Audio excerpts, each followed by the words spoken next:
Managing பார்த்துட்ருக்கேன். So இப்போ நமக்கான மெயினான சப்ஜெக்ட் வந்து பார்த்திங்கன்னா இந்த நாய்க்கடி. ஸோ ஜென்ரலாக ஒரு நாய் கடிக்குமா? எஸ், டாக்ஸ் ஜென்ரலாக கடிக்கும். ஆனால் அது என்னென்னா 90% ஆஃப் டைம் ப்ரொடக்டிவ் பைட் சொல்லுவோம்.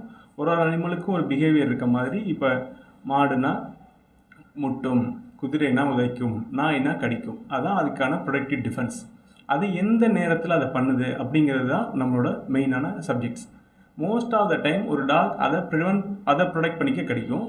ரெண்டாவது அதோட டெரிட்டரி, அந்த ஏரியாவுக்குள்ளே நம்ம போகிறோம், இல்லை புதுசாக ஒரு அனிமல்ஸ் என்கவுண்டர் ஆகுது, அந்த மாதிரி சுச்சுவேஷனில் ஜென்ரலாக டாக்ஸ் கடிக்கும். மூணாவது ட்ரிகர். இப்போ ஒரு வெடி வெடிக்குது, இல்லை ஒருத்தர் அதை ஸ்பீடாக ரைஸ் பண்ணி உதைக்க பார்க்குறாங்க, இல்லை அடிக்க பார்க்குறாங்க, அந்த மாதிரி நேரத்துலையும் டாக்ஸ் கடிக்கும். இதெல்லாம் தான் வந்து பேசிக்காக ஒரு டாக் கடிக்கிறதுக்கான ஒரு விஷயம். மூணாவது ரொம்ப ரேர்லி, இப்போ ஃபீமேல் டாக்ஸ் குட்டி போட்டிருக்கு இல்லைங்களா, அந்த குட்டி போட்டிருக்க இடத்துக்கு நம்ம போகிறோம், அந்த என்கவுண்டர் பண்ணுறோம், குட்டியை நம்ம எடுக்க போகிறோங்கிற நோக்கம் வந்தால் கடிக்கும். இது மூணு தான் பேசிக்ஸ். ஃபைன். ஸோ அடுத்து கொஸ்டின் மாதிரி வரும். கொஸ்டின் ஸோ இந்த வீட்டில் நான் வளர்க்குறாங்க சார், அந்த வீட்டில் வளர்க்கும் போது அவன் என்ன எப்படி வந்து அதை வந்து வெறி பிடிக்காம வெளியில் கூட்டு போகும்போது யாரையும் கடிக்காமல் இருக்கணும்னா என்ன மாதிரி அதுங்களுக்கு வந்து நம்ம வீட்டில் ட்ரைனிங் கொடுக்கணும்? ஸோ பேசிக்காக ஒரு டாக் கடிக்கிறத நம்ம, ஏன்னா அதோட பிஹேவியர், அதை நம்ம நிறுத்த முடியாது. டாக் கடிக்கிறத நிறுத்த முடியாது, அதை அண்டர்ஸ்டாண்ட் பண்ணிக்கணும். பட் அடுத்தவங்களை எப்படி கடிக்காமல் பார்த்துக்கணும் அப்படிங்கிறத நம்ம பார்க்கலாம். ஃபஸ்ட்டு விஷயம் சோஷியலைஸ் பண்ணுறதுன்னு சொல்லுவோம். சோஷியலைஸ்னால் அந்த டாக்ஸ் மற்ற டாக்ஸோட சோஷியலைஸ்டாக பழக வைக்கணும். இப்போ ஒரு சாலிட்டரியாக இருக்குது ஒரு டாக் வந்து அன்அட்டம்ப்டடாக இருக்கணும். ஸோ இப்போ ஒரு வீட்டிலே இருக்கும், ஆனால் ஓனர்ஸ் வளர்ப்பாங்க, ஒரு சாப்பாடு மட்டும் போடுவாங்க, அதுக்கு பெரிய கேர் இருக்காது. அப்படிங்கும்போது அந்த டாக்கு அந்த அக்ரெஷன் வரும்.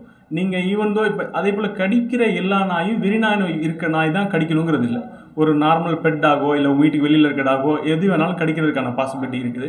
ஸோ கடிக்காமல் இருக்கிறதுக்கான ஃபஸ்ட்டு விஷயம் அதோட பிஹேவியர் ஆல்ட்ரேஷன் வராமல் பார்த்துக்கணும். இப்போ எல்லோரும் கேட்குற கொஸ்டின், வெயில் அதிகமாக இருக்கிறதால டாக் கடிக்குமா? வெயில் அதிகமாக இருக்கிறதுனாலையோ, குளிர் அதிகமாக இருக்கிறதுனாலையோ, மழை நிறையா பெய்யறதுனாலையோ டாக்ஸ் கடிக்காது. அதை வந்து நம்ம பேசிக்காக புரிஞ்சுக்கணும். எப்போ கடிக்கும் அப்படின்னா அதுக்கான ஒருவேளை ஒரு ஃபுட்டுக்கான ஒரு த்ரைவ் வருது. இப்போ ஒரு வெயில் காலத்தில் என்ன நிறைய அனிமல்ஸோட ப்ராப்ளம் என்ன இருக்குன்னா, இவங்களுக்கு தண்ணி கிடைக்காமல் இருக்காது, வாட்டர் இல்லாமல் இருக்காது.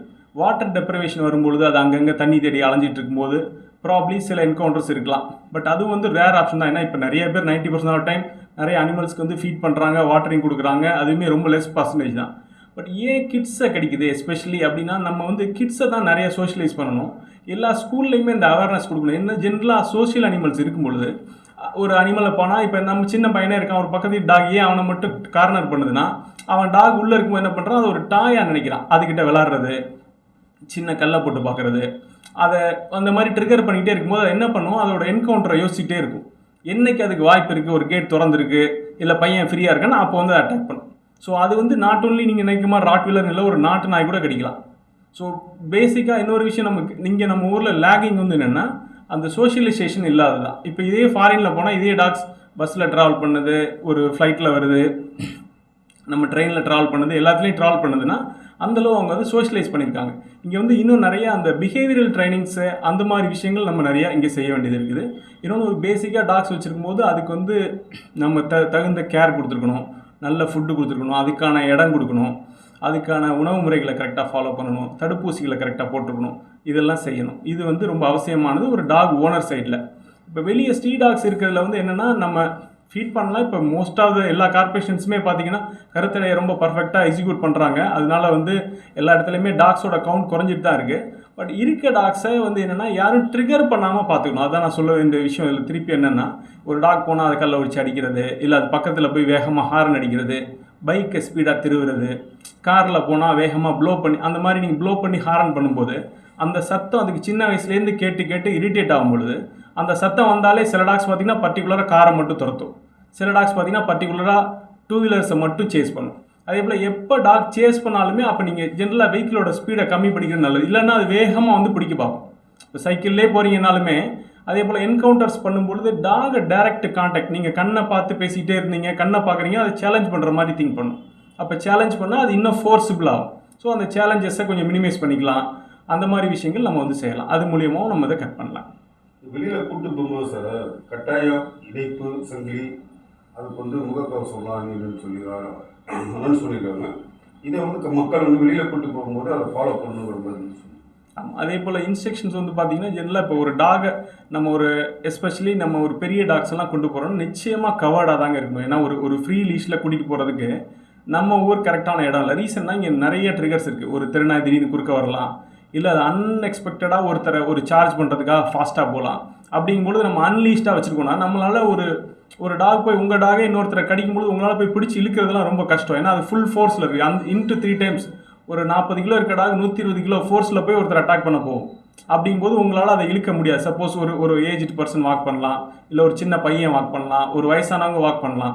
வாக் பண்ணும்பொழுது வந்து அவங்களால அந்த ஃபோர்ஸை கண்ட்ரோல் பண்ண முடியாது, ஈவன் தான் அது அவங்க பெட்டாக இருந்தால் கூட. ஸோ அப்படிங்கிற பட்சத்தில் கண்டிப்பாக அதை லீஸ்ட் வாக் பண்ணுறது பெட்டர்.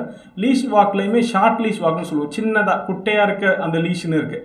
அந்த லீஷ்லாம் வச்சுக்கிட்டிங்கன்னா இன்னும் கொஞ்சம் சேஃப்டி பெட்டராக இருக்கும். செகண்ட் வந்து பார்த்திங்கன்னா இன்னொரு ஆப்ஷன்ஸ் என்ன இருக்குன்னா மசில்டா கூட்டிகிட்டு போகலாம்.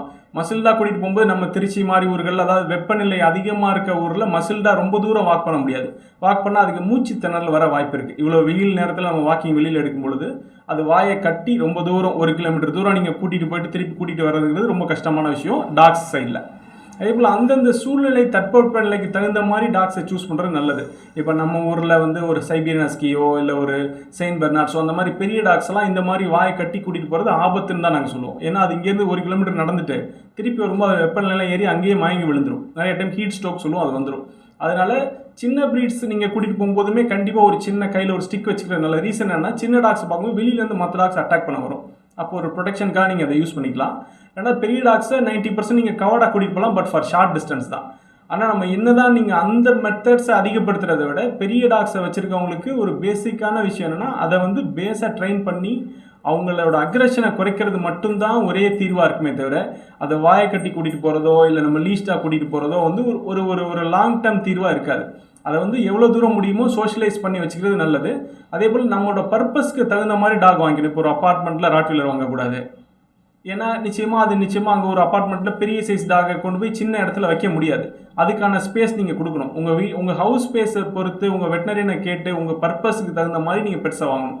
இப்போ ஒரு இண்டிவிஜுவல் ஹவுஸில் இருக்காரு, ஒரு ஃபார்ம் ஹவுஸ் வச்சிருக்காரு, அவர் ஹாப்பியாக பெரிய டாக்ஸ் வச்சுக்கலாம். பட் ஒரு சின்ன ஸ்பேஸில் இருக்கும்பொழுது சிட்டிக்குள்ளே இருக்கும், கன்ஜஸ்டான இடத்துல இருக்கும்போது ஒரு பெரிய டாகை சூஸ் பண்ணுறதே ஒரு ரைட் ஆப்ஷனாக இருக்காது. உங்களுக்கான பர்பஸே அதை சால்வ் பண்ணாது. அந்த டாகையும் நம்ம ஆக்சுவலாக ஒரு 10 இயர்ஸ்க்கு பிளான் பண்ணுங்கள். 10 வருஷம் ஒரு சின்ன இடத்துல அடைச்சி வச்சுருந்தா அதுக்கான எக்ஸசைஸ் இல்லாமல் அதால் இருக்க முடியாது. மொரோவர் நீங்கள் எனர்ஜியாக சாப்பாடு ஃபுல்லாக கொடுக்குறீங்க, அது ஏதாவது ஒரு வகையில் ஓடியோ விளையாண்டோ ஏதாவது ஒன்று பண்ணியோ இல்லை வாயில் கடிக்கிறதுங்கிறது மனுஷனை மட்டும் இல்லை, ஏதோ ஒரு ஆப்ஜெக்டையோ கடிச்சு தான் அதோட எனர்ஜியை குறைச்சிக்கும். ஸோ அந்த மாதிரி பெரிய சைஸ் டாக்ஸை சின்ன ஸ்பேஸில் வைக்கிறதுனாலையும் ப்ராப்ளம்ஸ் வந்து அதிகமாக இருக்கும் சார். Thank you sir.